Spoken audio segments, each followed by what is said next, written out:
Al-Islamu alaniyah. Islam itu alaniyah. Apa arti alaniyah? Sesuatu yang tampak.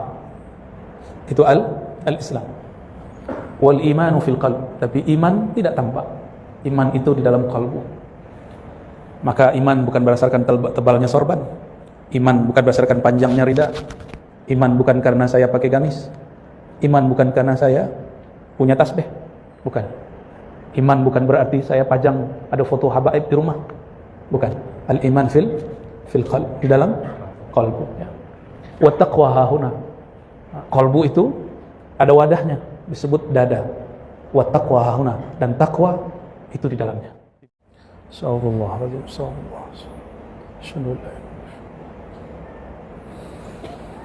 Assalamualaikum warahmatullahi wabarakatuh.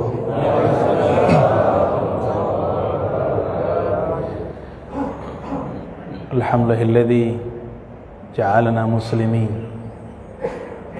wa nasallaha ay yuthbitana bil iman bi an nakuna minal mu'minin wa yarzuqna at-taqwa wal istiqamata ala syari'atil gharra wa tariqatil bayda. Amin ya rabbal alamin. Amma ba'du. Allahumma salli wa sallim wa barik ala sayyidina Muhammad الفاتح لما أغلق والخاتم لما سبق ناصر الحق بالحق والهادي لصراطك المستقيم وعلى آله حق قدره ومقداره العظيم. اللهم صل على سيدنا محمد النور الذاتي وسر السار في جميع الأسماء والصفات. Syukur kepada Allah. Alhamdulillah pagi ini nyawa kita berbalik kembali. Kalau bukanlah dengan kudrat dan iradat Allah dan kasih sayang Allah, tentulah sudah ada yang berpulang.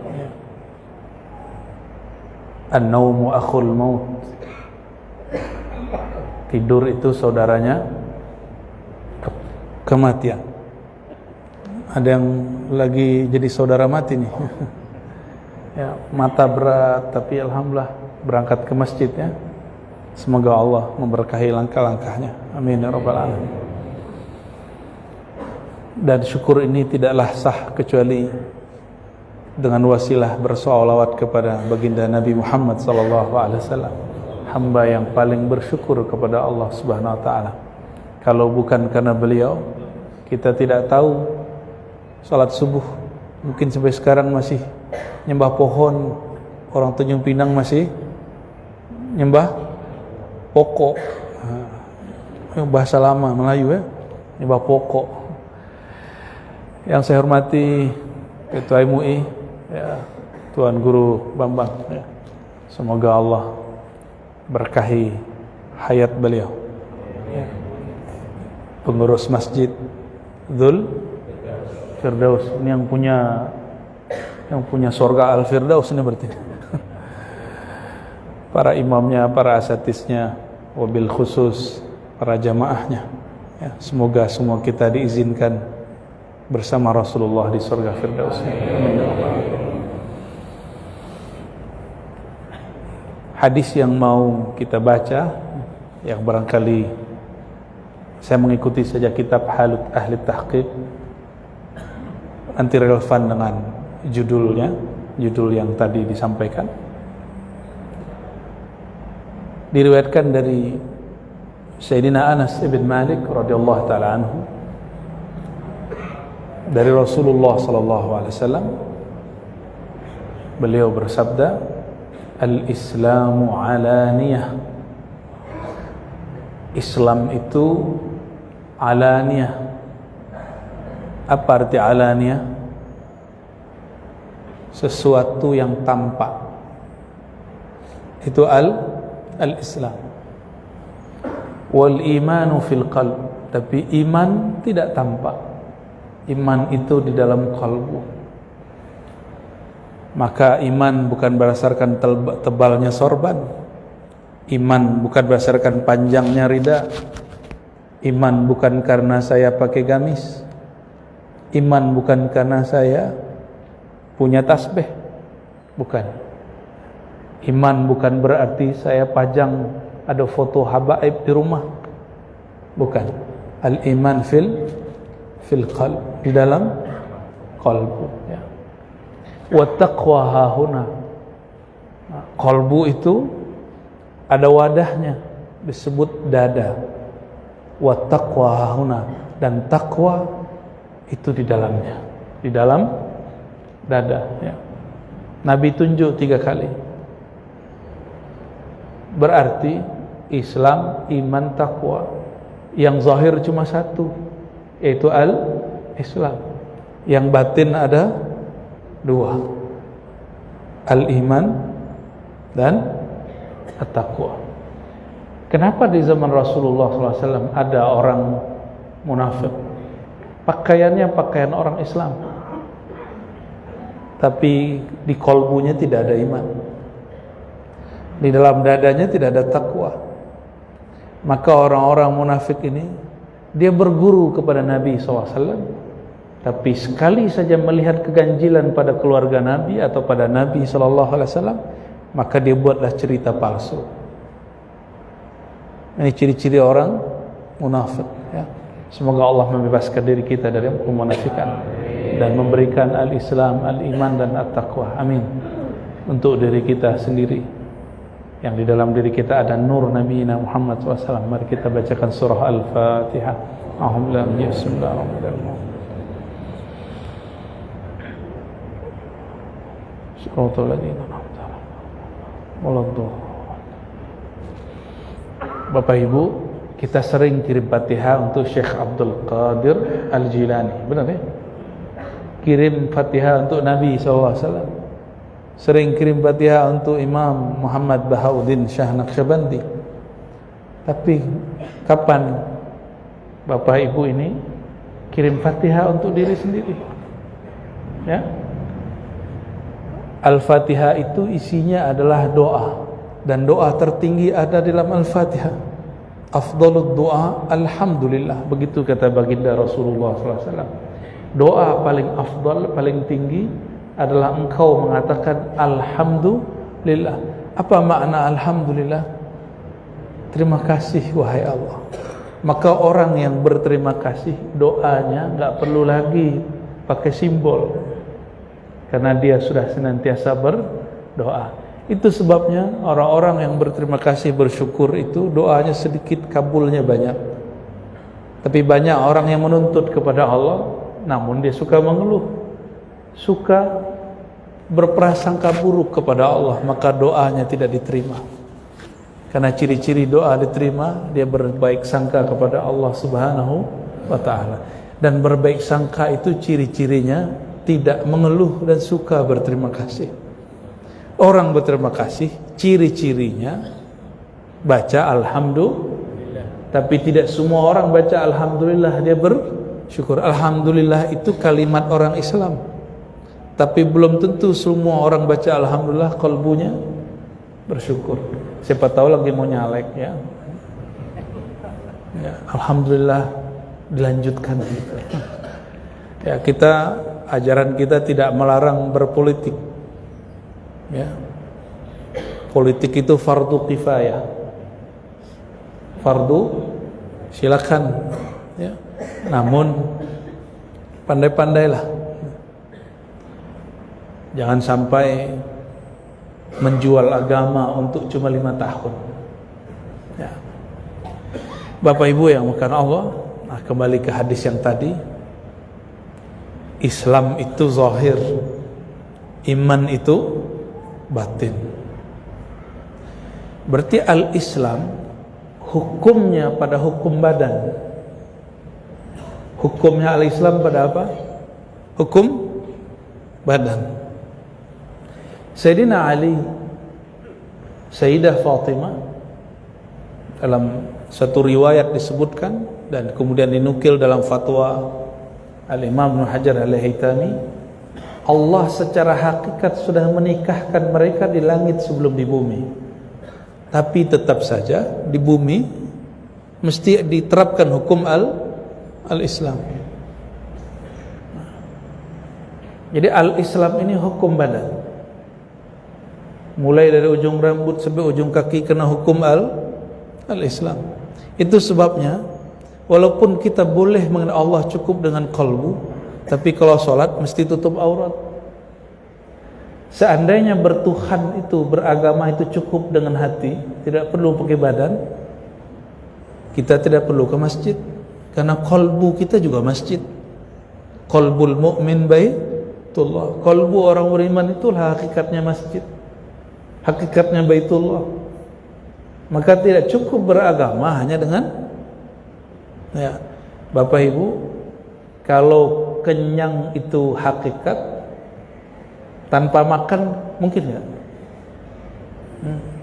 Mungkin, tapi kita masih punya tubuh, maka hukum badan ini masih tetap diperlukan. Oleh karenanya mesti makan yang halal. Apabila orang mengatakan saya ini ahli hakikat, lalu dia makan halal haram sama saja, maka batallah batinnya. Nah, jadi diri kita dibagi dua. Ada diri yang zahir. Diri yang zahir ini tubuh. Tubuh ini berkait dengan yang disebut jiwa, nafs. Jadi mana diri yang zahir? Tubuh. Tubuh ini berkait dengan apa? Nafs, jiwa. Jiwa ini, nafs ini, karakter jiwa kita ini, tubuh kita kan mirip dengan hewan, Bapak Ibu. Benar? Benar ya? Coba lihat hewan di sekitar kita, jangan sampai sama dengan mereka. Hewan, kucing, guguk. Orang Tanjung Pinang nyebut anjing itu anjing juga. Ada sebutan lain enggak? Hah? Kalau di kampung Bapak ini ada lagi. GACIK, Pak. Enggak usah disebut, Pak ya. Bapak udah lupa, alhamdulillah itu. Ada sebutan yang lebih jelek daripada itu, ya. Si binatang-binatang ini suka nyala orang, suka bentak orang, suka menakuti orang, suka emosi. Maka jiwa itu ada karakter, namanya karakter emosi. Jadi orang yang suka marah itu, dia baru mengemukakan dirinya yang zahir. Diri yang zahir apa itu? Dirinya yang suka marah.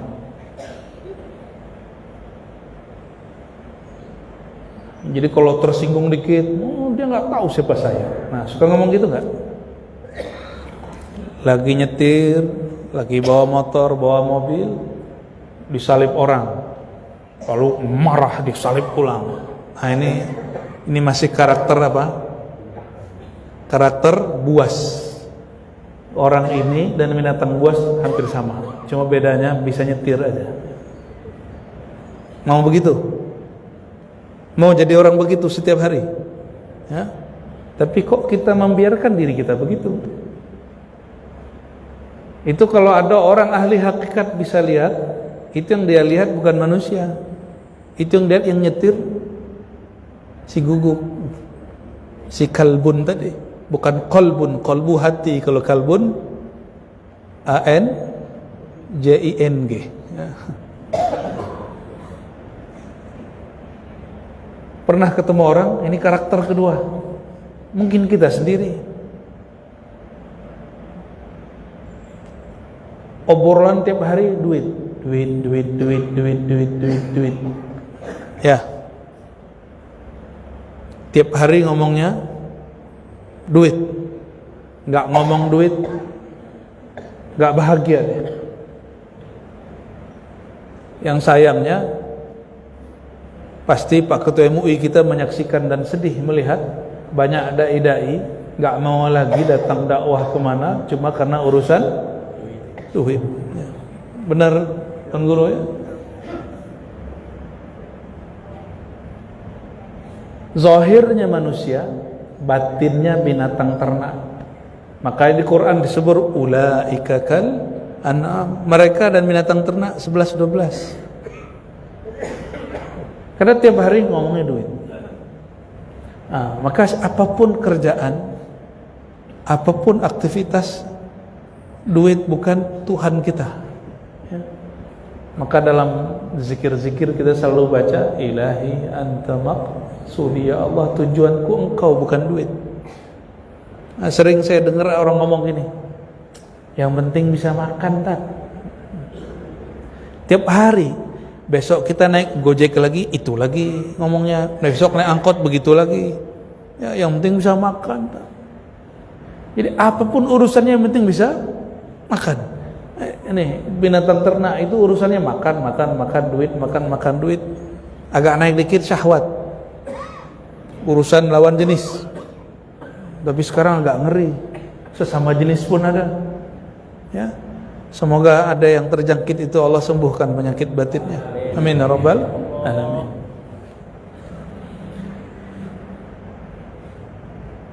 Itu diri yang zahir. Diri ini yang mesti diikat dengan ketundukan kepada Allah. Tunduk kepada Allah, itu yang disebut dengan al-Islam.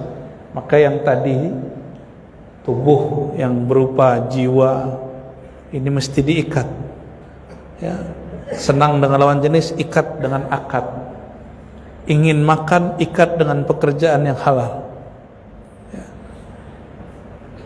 Ingin berkuasa, maka ikat dengan kemampuan mengendalikan emosi. Bagi Nabi SAW, orang hebat itu bukan orang yang bisa mengalahkan orang dengan tinju. Bukanlah orang hebat itu yang kuat dalam bertarung. Orang hebat itu yang ketika marah dia sanggup untuk tidak marah. Orang menghardik kita boleh menghardik dia, tapi kita tidak balas menghardik. Oh, itu orang hebat. Itu dia bukan lagi binatang buas. Karakter buas dalam dirinya sudah takluk. Dalam urusan agama ini lebih berat. Banyak orang sudah hijrah secara zahir, bajunya sudah hijrah, jenggotnya sudah hijrah, sarungnya sudah hijrah, tapi batinnya belum hijrah. Apa buktinya? Suka nyenggol orang, suka nyenggol. Kalau ahli agama, orang beragama nyenggolnya pakai apa? Kalau orang tarekat nyenggol tarekat lain. Ya, kalau orang yang suka kajian-kajian fikih nyenggol kelompok lain. Ya, orang yang senang ikut sunnah Nabi, menilai orang selain dia tidak ikut sunnah Nabi. Nah, dia sudah Islam zahirnya, tapi batinnya belum. Makanya jangan heran, kok kawanku sudah hijrah, tambah jauh dari akhlak yang baik. Kok kawanku banyak yang hijrah, tapi setiap hari nyinggung kita. Kalau masuk masjid seakan-akan dialah ahli surga, yang lain enggak. Kalau masuk majelis, cuma majelis dia yang dia mau ikut, majelis kita dia mau ikut. Majelis kita disebut majelis bid'ah. Kok bisa orang begitu? Itu emosinya belum diislamkan. Dia baru Islam di batin, di zahirnya. Pakaiannya sudah hijrah, tapi jiwa dia belum dihijrahkan. Jadi jangan heran kalau dulu di dunia kerja, ya, orang nyinggung dia hambat orang dalam pekerjaan. Kalau sekarang udah masuk ke dalam dunia keislaman, maka dia urus juga urusan keislaman. Maka jangan heran banyak masjid orang tengkar di masjid, Bapak Ibu. Benar ya? Masjid Zulfirdaus aman Pak Pengurus? Hah? Sepertinya senyumnya senyum pahit ini. Ya. Senyum menahan ini ya. Saya tidak tahu kondisi di masjid sini, tapi saya yakin di mana-mana sama. Sampai di Arab sana sama Pak. India, Pakistan, bahkan di Eropa, di Turki itu sama. Jadi kalau orang baru hijrah zahirnya, belum hijrah batinnya, masuk masjid, dia pandang orang lain itu belum Islam, belum, masih ahli bid'ah.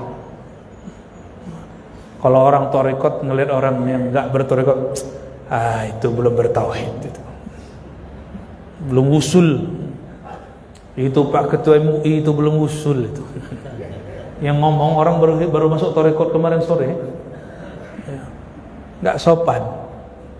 Nih saya kasih tahu ya, di ijazah thariqat saya, ketika guru kita mengijazahkan ada perintah wajib.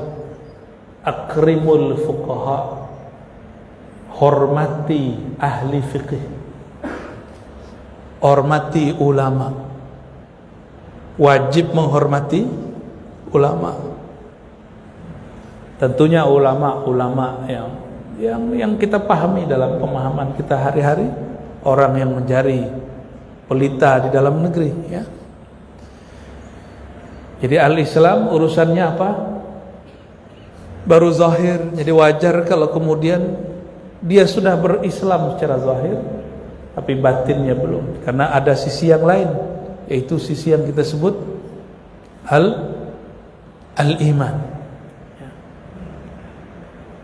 Jadi kenapa ada orang Islam wajahnya gelisah?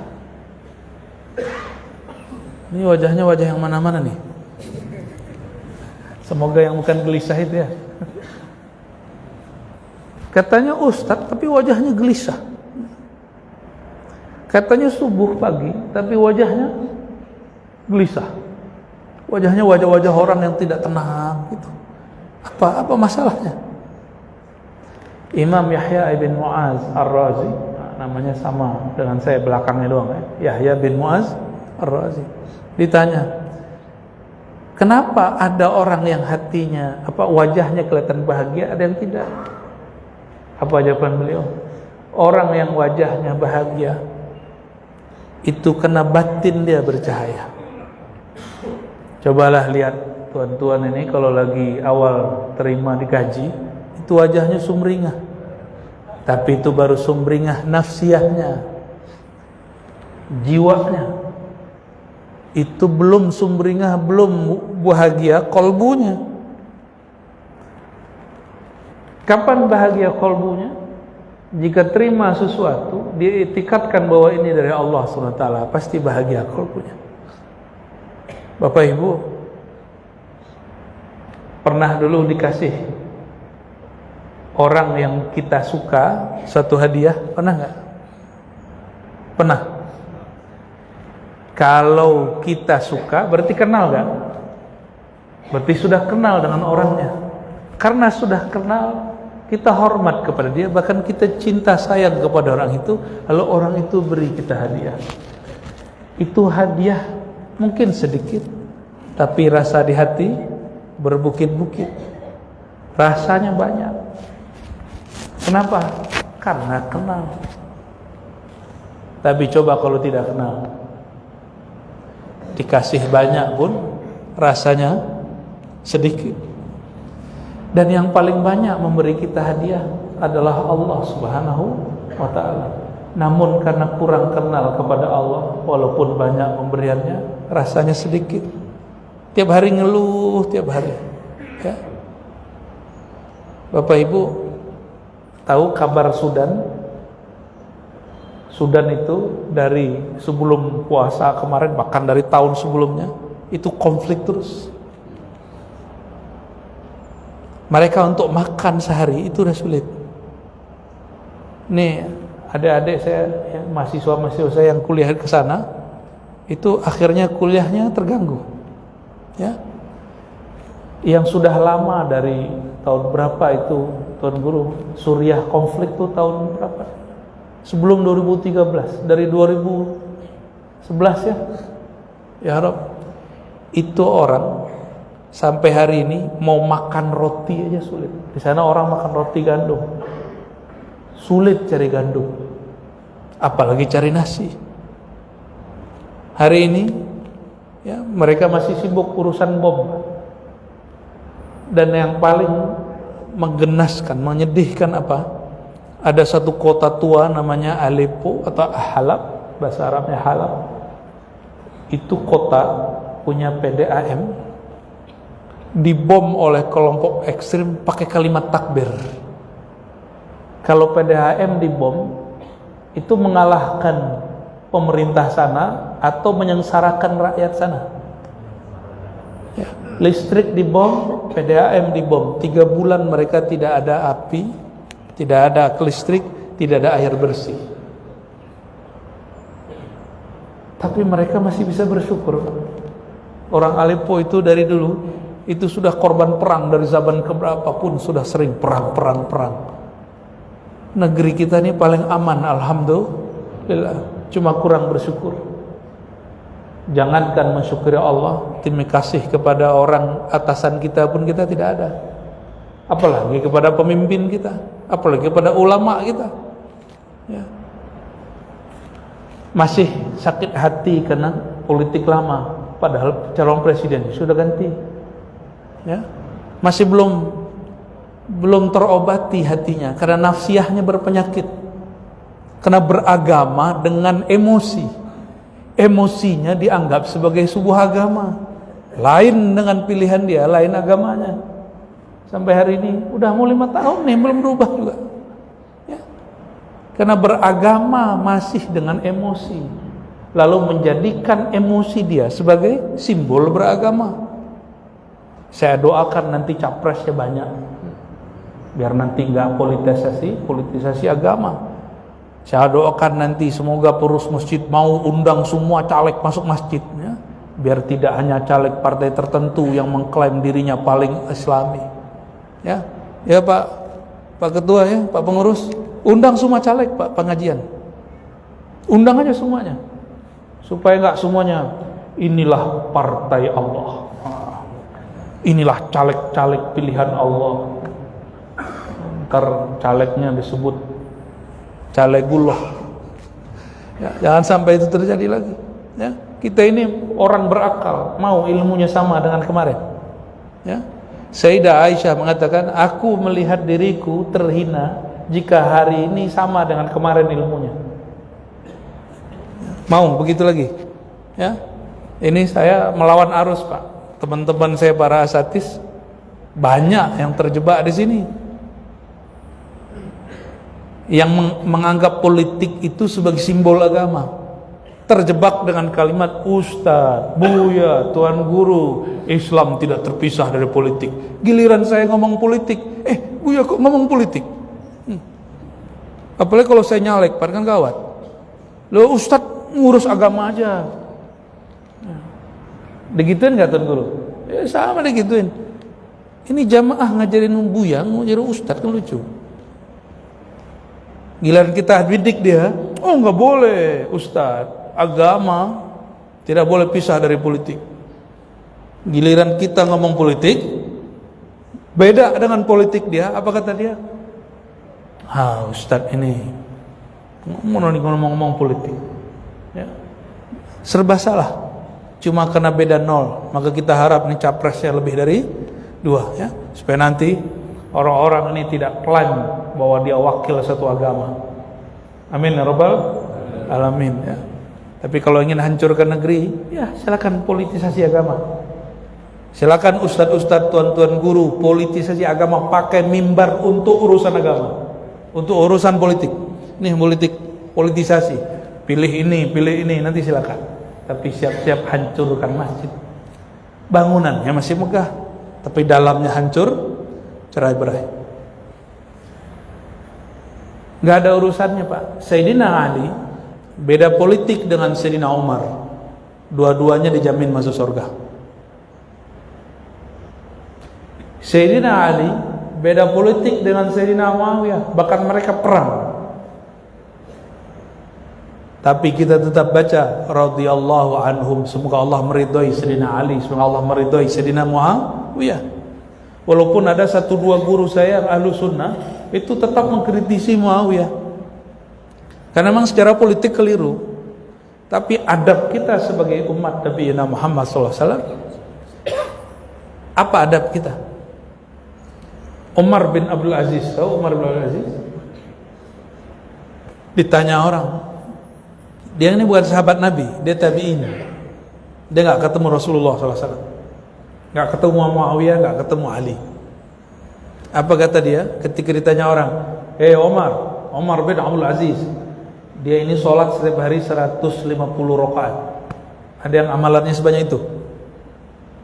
150 rakaat, ya. Ini baru tahajud 1 rakaat, 3 rakaat, nah, kayaknya udah mukanya paling soleh sekali, ya. Nanti besok ngomong, Ngantuk nih mas, bang. Kenapa? Malam tadi tahajud. Hari Senin bibirnya pecah-pecah, badannya lemas. Ditanya orang, kenapa lemas bang? Aku nih puasa. Ya, baru sedikit amal sudah sangat beda gayanya dengan orang. Sayyidina Umar bin Abdul Aziz ditanya oleh ini khalifah yang paling baik di zamannya. Ditanya, apakah engkau lebih mulia dari Muawiyah yang memerangi Ali? Apa jawaban beliau? Debu yang menempel di jubah Muawiyah, baru debu Pak.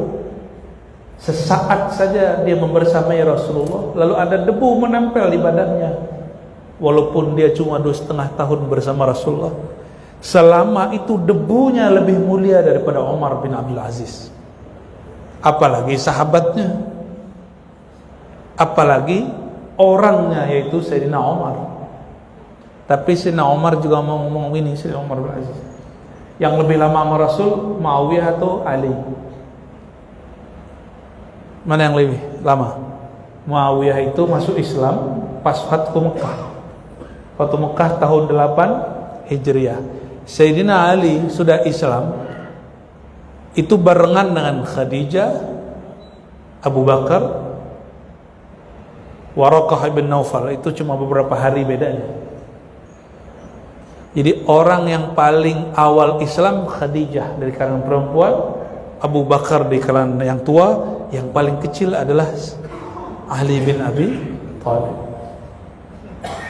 Jadi Sayyidina Umar bin Al-Aziz ingin ngomong, jika Muawiyah, maksud dia, jika Muawiyah cuma 2,5 tahun bersama Rasulullah, debunya lebih mulia daripada saya, apalagi Sayyidina Ali.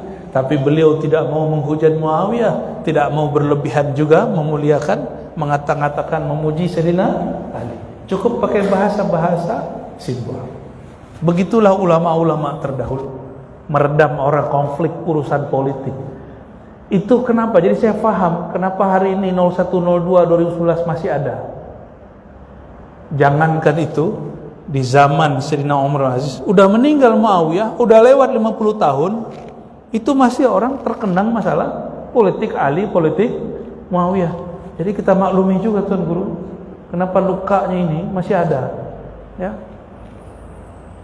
Sayyidina Umar bin Abdul Aziz melihat pertarungan 01 Ali, 02 Muawiyah itu betul-betul kenceng, sampai udah meninggal, orang-orang yang perangnya semua sudah meninggal, efeknya masih ada. Isu-isu politik dijadikan isu agama. Saya sampaikan Bapak Ibu, jangankan beda politik, beda cara sholat boleh nggak? Di sini pakai kunut nggak tadi? Ya, kalau ada orang subuhnya nggak berkunut, sah nggak sholatnya? Benar nih, Ahlus Sunnah kan dia? Ahlus Sunnah. Dari 4 fikih, 4 imam, cuma Imam Syafi'i yang berkunut subuh. 3 imam lagi itu bukan Wahabi, Pak. Jangan nggak berkunut Wahabi, nggak begitu. Ya, biasa aja. Gurunya Imam Syafi'i, Imam Malik nggak berkunut. Murid Imam Syafi'i, Imam Ahmad nggak berkunut. Biasa aja kita mau orang nggak berkunut. Oh, kalau Bismillah nggak dijaharkan, terus dia salafi, nggak ada urusannya. Itu Imam Ahmad, murid Imam Syafi'i, Bismillah nggak dijaharkan. Saya berguru di majelis-majelis ulama yang ada di Mekah, mereka mazhabnya Maliki, itu Bismillahnya nggak dijaharkan. Jadi kita ngambil juga di sana fikih Maliki itu, belajar juga kita, nggak ada urusannya. Ya, jadi jangan terjebak dengan simbol-simbol. Beda sholat sah nggak? Yang penting rokaat, jangan beda. Yang satu sholatnya pakai ruku, satunya lagi nggak pakai ruku, baru salah. Jika cara sholat berbeda pun tidak masalah, apalagi urusan berpolitik. Ini nggak ada pesanan pemerintah loh Pak ya. Saya bukan PNS, saya dosen, tapi dosen swasta. Karena emang nggak mau jadi PNS, biar ngomong bebas. Nanti saya ngeritik menteri, saya biasa aja. Saya biasa Pak, ketemu menteri saya hajar aja ngomong menteri. Tapi saya nggak mau memperlukan menteri depan orang. Saya pun disinggung depan orang nggak mau, apalagi disinggung di mimbar. Maka kalau ngomong kepada orang-orang besar, kita besarkan dia biar dia terima kalam kita. Nggak ada orang kita ngomong. Gitu. Mau nggak disinggung-singgung orang? Mau nggak? Nggak mau, ya. Kecuali pas pengajian, ya. Emang pengajian itu untuk nyinggung-nyinggung orang. Tapi jangan nyinggung yang nggak berkelas. Kata Imam Syafi'i, kau singgung aku depan orang, jangan salahkan aku sulit menerima kalammu. Ya. Ini Imam Syafi'i, katanya ikut mazhab Syafi'i. Ya ikut juga lah akhlak Imam Syafi'i. Nyindir-nyindir di grup, ya kan? Nah itu hobi kita tuh ya. Orang Melayu ini suka sindir menyindir, dan itu salah satu kelebihannya. Ya. Berkah dari Allah katanya. Allahumma sholli ala sayyidina Muhammad. Bapak Ibu, saudara, sahabatku yang berkenan Allah. Sisi yang kedua yang jarang kita bahas. Al-iman fil qalb. Iman itu di dalam kolbu. Ini yang jarang dibahas orang. Bukan bab iman yang dibahas dulu, kolbunya. Iman kalau masuk kolbu gak pernah keluar. Sekali nur iman masuk ke kolbu, maka dia tidak pernah keluar. Walaupun zahir badan dia tercelup dosa 1000 kali dosa, nur iman gak akan keluar. Inilah yang terjadi pada orang yang membunuh 100 orang, yang ke-100 yang dia bunuh ulama su. Ulama su, apa arti ulama su? Ulama yang memutus, ulama buruk hatinya yang memutus rahmat Allah dari umatnya.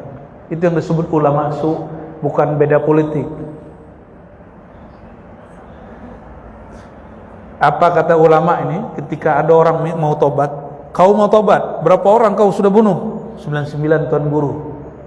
Kafarta billah finnar khalidan mukhalladan. Dia baca begitu. Ente kafir, ente masuk neraka, kekal di dalamnya.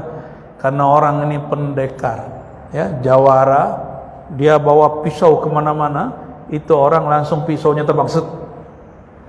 Pisahlah kepala dengan badan. Di riwayat itu cuma disebut fata'anahu, maka ditusuk, dia robek-robek itu kiai. Tuan Guru yang ngomong begitu, dia robek-robek. Tapi selesai dia bunuh, dia merasa sedih lagi, ya Allah, aku ingin tobat, kenapa malah bertambah maksiat, tambah dosa. Jadi ada orang yang diuji, ingin baik malah jadi tidak baik. Itu ujian, dia putus asa atau tidak. Nah, ini urusan kolbu. Jangan pernah putus asa. Adakah dosa yang lebih tinggi dari bunuh orang? Ada nggak? Nggak ada Pak. Kalau cuma urusan syahwat masih kecil, urusan terjebak pada korupsi masih kecil itu. Ya, yang paling gawat nih bunuh ulama. Dia bunuh ulama nggak urusan. Dia bunuh pewaris Rasulullah yang kolbunya bergeser. Itu ulama kolbunya bergeser, mati suul khotimah. Nauzubillah min. Nih hati-hati nih para kiai, para ustadz, tuan guru, jangan pernah memutus rahmat Allah dari umat, apalagi dari sesama ustadz. Cuma karena beda faham, kita nggak akan memutus rahmat Allah dari kelompok yang beda dengan kita. Akhirnya di tengah jalan dia sedih lagi, dia cari tahulah sama orang, adakah orang yang bisa menyelesaikan masalahku ini, menunjukkan jalanku ini yang sudah buntu. Tiba-tiba ada orang tunjuk, nah di kaki gunung sana, di kampung sebelah sana, itu ada seorang alim billah, orang yang kenal Allah, dia tahu solusimu. Datanglah ke sana. Badan masih bersimbah darah. Apa katanya? Wahai Tuan Guru, saya ini sudah bunuh banyak orang, tapi yang paling hebat yang terakhir, bunuh ulama, kira-kira begitu. Apa kata Tuan Syekhnya? Wahai hamba Allah, siapakah yang menghalangi engkau dari tobat? Tambah nangis, dia diajarkan cara tobat. Tobat pertama itu apa? Tidak putus mengharapkan rahmat Allah Subhanahu wa ta'ala. Jadi kalau baru maksiat-maksiat biasa, apapun maksiat dari ujung kaki, mulut, perut, kemaluan sampai kaki, tenang Pak, ya. Ini masih banyak jalannya. Jangan putus Jangan jauh-jauh. Ini orang sudah maksiat, itu baru ditunjukkan dia maksiat bunuh. Belum dia perkosa orang, belum dia jarah barang orang, belum disebut di riwayat itu. Maksud kami sederhana, karena orang ini dulu pernah masuk nur iman sedikit di kolbunya, maka nur ini tidak pernah keluar. Nur itulah yang membuat dia berharap terus kepada rahmat Allah Subhanahu wa ta'ala. Coba lihat betapa rahmat Allah itu kuat di kolbu Nabi Muhammad SAW, tapi tidak sekuat itu di kolbu Nabi-Nabi yang lain. Masih ingat Nabi Nuh berapa tahun dia berdakwah? 950 tahun dia dakwah, ternyata dia gagal. Anaknya sendiri gak ikut. Apa kata Nabi Nuh? Ya Allah, itu kaumku, hancurkan aja. Ya, kalaupun mereka punya keturunan pasti kafir lagi, padahal belum lahir. Nabi Nuh di situ belum gagal. 950 tahun dia bawa rahmatullah, tapi ternyata rahmat Allah tidak sesempurna di kolbu Nabi Muhammad sallallahu alaihi wasallam. Ini masa ada ustadz tersinggung dikit sama jamaah nggak mau datang lagi ke masjid? Ya, siapa ente? Ya, masa cuma karena tersinggung dikit sama pengurus nggak mau lagi ngajar, nggak mau lagi dakwah? Ya, udahlah, nggak usah lihat pengurusnya, lihat jamaahnya. Kecuali jamaahnya nggak bisa diatur, cari jamaah lain. Ya. Bapak Ibu yang bukan Allah, konsep rahmat ini pada diri baginda Rasulullah SAW selesai. Itu kenapa? Karena di kolbunya al-iman fil qalb. Kolbu Nabi itu. Jadi kalau ada sebutan ibunda orang beriman, siapa ibunda orang beriman? Istri-istri. Bapak orang beriman berarti siapa? Rasulullah SAW. Ya. Nur iman kalau sudah masuk, maka orangnya akan suka dengan kata rahmat, kasih sayang. Ya. Dan yang terakhir di hadisnya disebut at-taqwa hahuna. Takwa itu di dalam wadah namanya sodar dada. Nah, takwa itu bukan baju. Ya. Takwa bukan baju. Takwa itu ada wadah di dalam dada disebut sodar. Sadar jadi bahasa Indonesia sadar, tapi sadar bahasa Indonesia beda dengan sodar. At-taqwa itu kalau bahasa guru-guru kita mungkin sederhana, cuma melupakan satu bab. Mengamalkan perintah, menghentikan larangan, ya. Itu belum selesai. Ya. Mengamalkan perintah, menghentikan larangan, kembalikan ke hadis at-taqwa hahuna, lalu menjaga batinnya. Jadi banyak orang sholat, banyak orang beramal, tapi dadanya gak dijaga. Jadi amal kalau sudah dilakukan, simpen Pak, jangan diceritakan, jangan ceritain. Jadi ketika ada nanti tadi yang ngomong, wah lemes nih Bapak, kenapa? Malam tadi saya puasa tapi tidak malam tadi saya bangun tapi tidak sempat bersahur. Dia kira kalau nggak sahur pahalanya lebih tinggi. Ada dulu begitu nggak mikirnya? Betapa bangganya kawan-kawan saya ngomong gini, saya ini puasa 30 hari nggak pernah sahur. Dia kira nggak sahur itu sunnah. Justru yang sunnah dari Nabi, tasahharu, bersahurlah, karena dalam sahur itu barakah, ada salah satu keberkahan orang sahur hatinya tawadhu. Jadi tawadhu itu nggak mesti kurang orang susah. Kadang-kadang tawadhu itu orang kaya Pak. Orang kaya itu bahasa Arab ghani. Ghani itu artinya berkecukupan, cukup makan, maka dia tawadhu. Ya, kami dulu kalau lagi itikaf Bapak Ibu, itu zikir malam hari. Ya nggak berhenti, sampai jam 3 nggak berhenti zikir. Nah, sebelum subuh dia bilang, bro ambilin air dong. Kenapa? Capek nih, capek. Habis zikir 70.000. Dia menggugurkan zikir 70.000-nya cuma karena ngomong begitu tuh. Itu namanya sum'ah. Apa arti sum'ah? memamerkan amal. Berarti at-taqwa, takwa itu menjaga, memelihara. Kalau sudah diamalkan, tutup. Gak usah dikeluarkan, gak usah dizahirkan.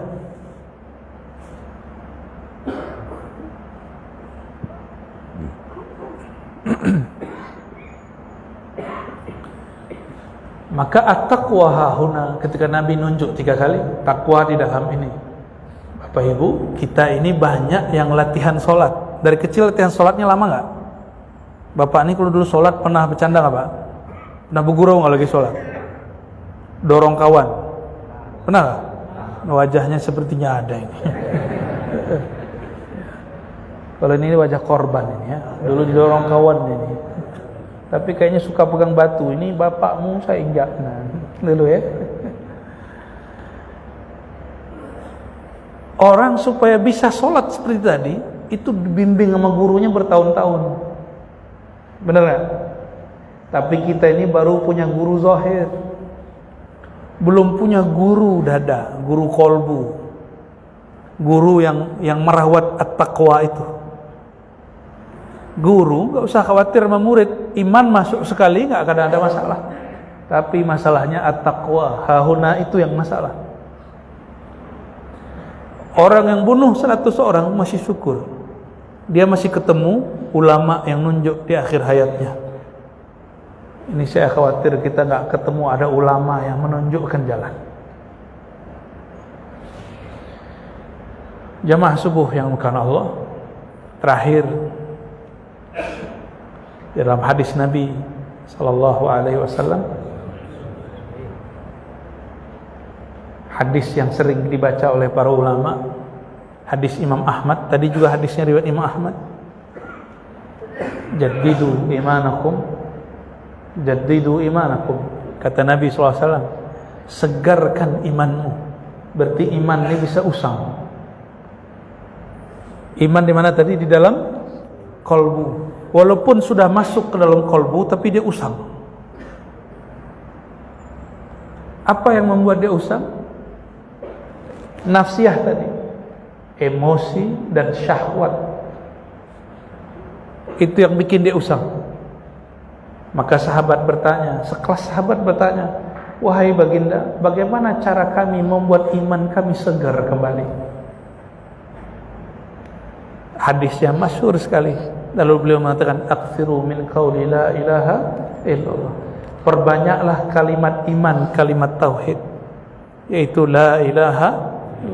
Ini imam di sini ada solat tahlil nggak Pak? La ilaha. Gak usah malu Pak disebut ahli bid'ah. Memang supaya kalau nggak baca begitu disebut ahli sunnah. Ya. Jadi banyak ustadz kita, kawan-kawan kita nih, tuan guru, nggak mau mengamalkan lagi wirid-wirid yang sudah diwariskan ulama terdahulu karena takut disebut ahli bid'ah oleh kelompok yang nggak bakal ikut dia juga. Maka kami sampaikan kepada para pendakwah, ya, berdakwah itu bukan lagi cari ridho kelompok sebelah, ya, termasuk teman-teman yang sedang belajar, saudara-saudaraku yang sedang belajar agama. Kita ini berislam supaya orang, oh ini Islam, apa itu? Kita pungut sampah di masjid supaya orang ngomong, oh Islam itu bersih ya. Untuk itu, ya, untuk itu. Benar? Bingung ya? Selama ini tuan-tuan ini, mohon maaf, banyak berislam supaya tetangga orang Cina bilang Islam itu baik. Oh Islam itu suka senyum ya, Islam itu baik ya. Enggak, kita berislam bukan supaya tetangga kita memuji Islam itu baik. Kita beragama ini untuk memanjakan batin, supaya dipandang oleh Allah SWT dan Allah ridha. Ini perhatikan, Allah itu tidak memandang dari tubuh ini kopiah. Tasbih enggak dipandang, sarung mereknya enggak dipandang Pak. Ini mereknya Samarinda nih ya. Saya banyak sarung Pak, tahu ya. Allah enggak pandang. Apa yang dipandang oleh Allah? Wajah ini enggak dipandang. Yang dipandang wajah kolbu. Apakah kolbu menghadap kepada Allah? Maka hadisnya, ana inda zanni abdi, kalau diterjemah, jika qalbu hamba menghadap kepada Allah, maka Allah pun menghadap kepada dia. Allah pun beri perhatian kepada dia. Tidak usah menghadapkan kolbu ke kolbu orang lain. Ingin cari perhatian agama sebelah, ingin cari ridho kawan, ingin cari ridho kelompok lain. Ya, ini berkali-kali saya sampaikan. Ini banyak ustadz-ustadz nggak mau ngajar kitab tasawuf, kitab zikir, takut disebut ahli bid'ah. Ya, tanya tuan guru kita pasti ada yang begitu. Ya, ya waktu saya ngajar kitab-kitab tasawuf ini, apa kata orang? Ente kan ngaji hadis, kenapa nggak ngajar hadis aja? Ya, saya jawab, dulu saya ngajar hadis, nyebutin ini sahih tidak sahih. Apa kata orang? Hari gini masih bahas hadis sahih gak sahih. Ya. Udah ganti bab akidah. Coba lihat kajian-kajian saya yang lama, ngaji akidah kita. Ya. Ngaji akidah lah, Asy'ari, Maturidi, macam-macam.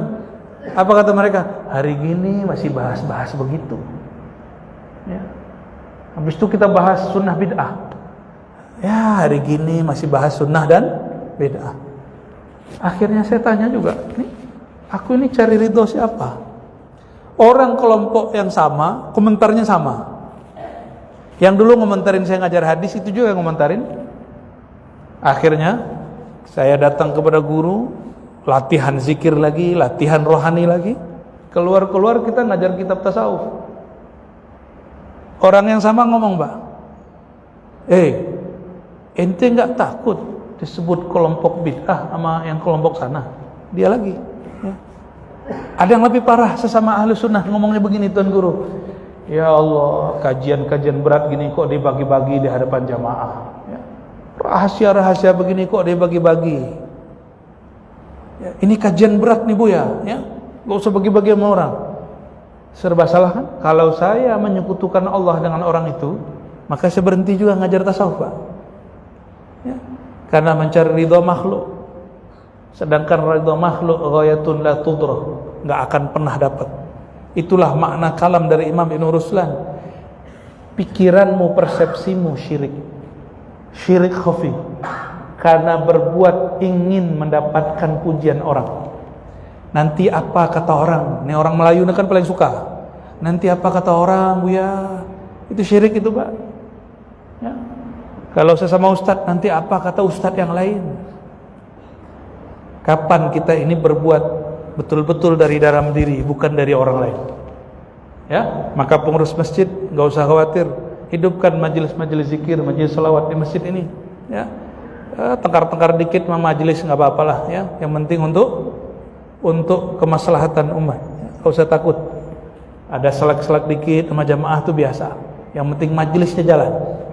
Dan ciri-ciri masjid yang tidak diampiri oleh malaikat rahmat, pengurusnya suka tengkar, jamaahnya berebut. Semoga masjid Zulfirdaus tidak begitu. Maka jaddidu imanakum biqauli la ilaha, segarkan kalbu dengan la ilaha illallah. Maka penutup saya katakan, orang paling bahagia, orang yang paling banyak baca la ilaha. Kenapa? Karena kalbunya segar, wajahnya dibedakin terus, wajah kalbunya. Barangkali itu Bapak Ibu. Gimana Pak MC? Cukup doa ya.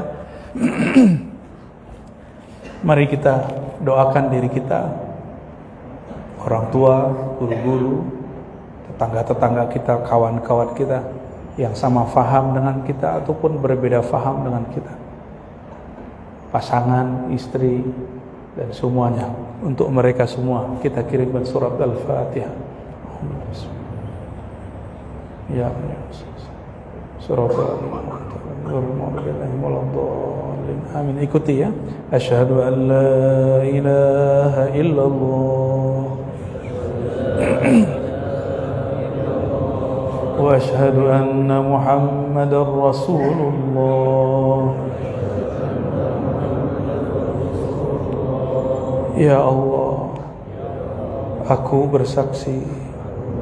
Ya Allah, aku percaya. Ya Allah, aku mengakui diriku, tubuhku, jiwaku, tulangku, darahku, dagingku, kulitku, rambutku, dari ubun-ubunku sampai kakiku adalah ciptaan Engkau, diciptakan dari nur Engkau, Nurullah. Ikuti, Nurullah, Nur Muhammad sallallahu alaihi wasallam. Al-Fatihah.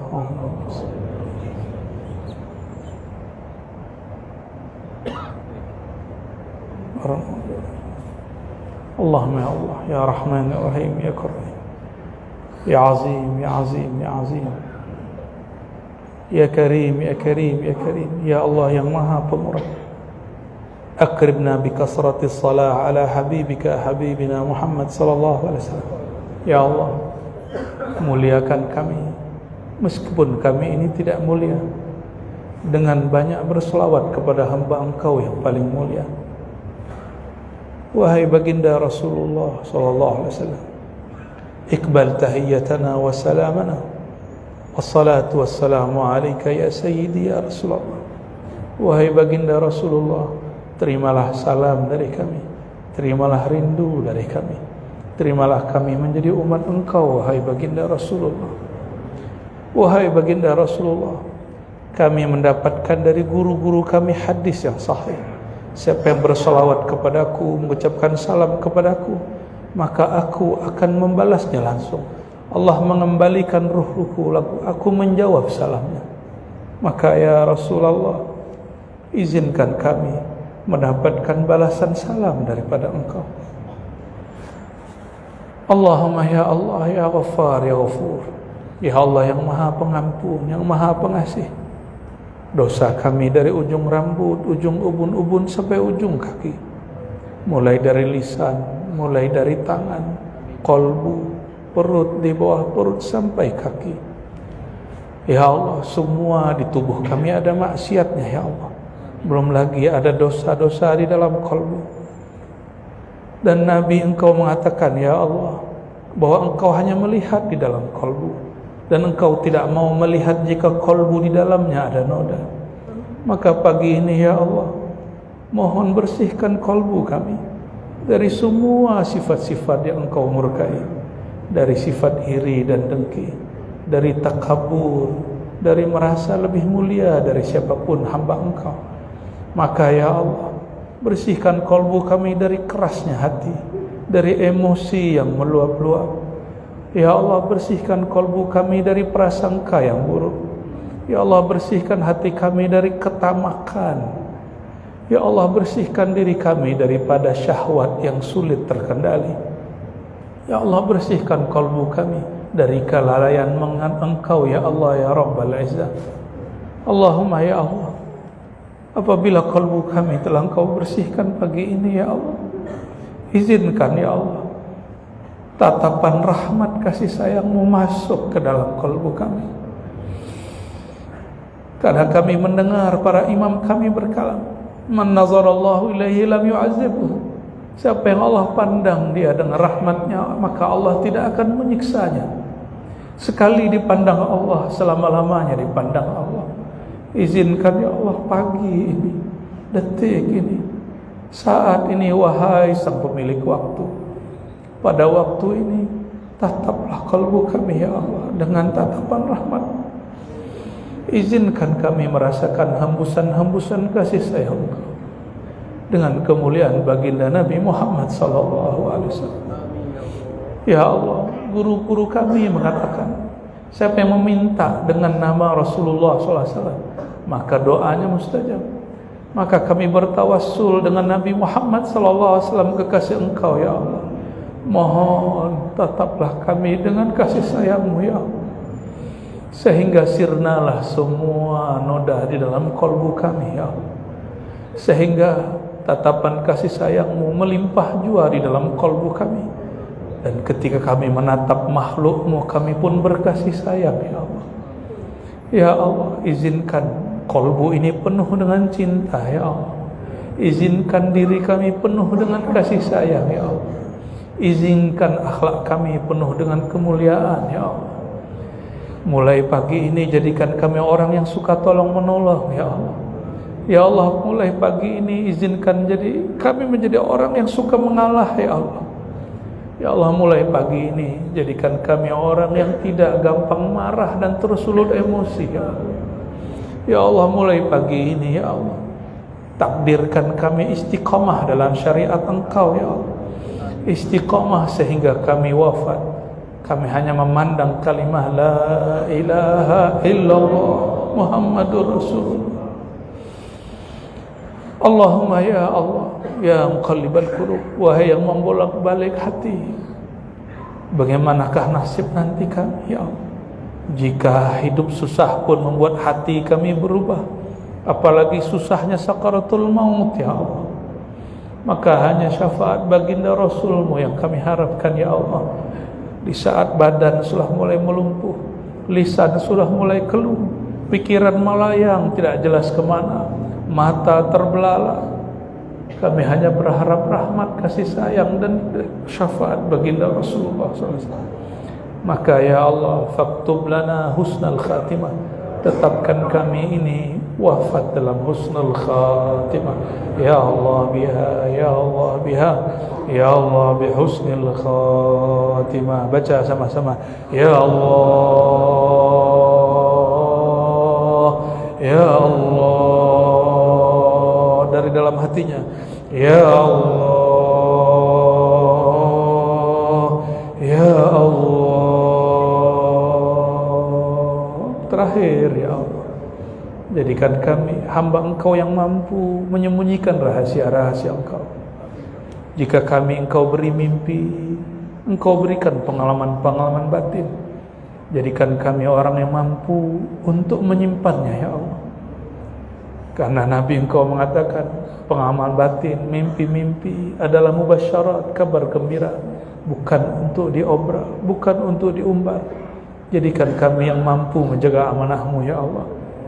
Amin ya rabbal alamin. Rabbana atina fid dunya hasanah wa fil akhirati hasanah wa qina adzabannar. Wa sallallahu ala sayyidina Muhammad walhamdulillahi rabbil alamin. Assalamualaikum warahmatullahi wabarakatuh.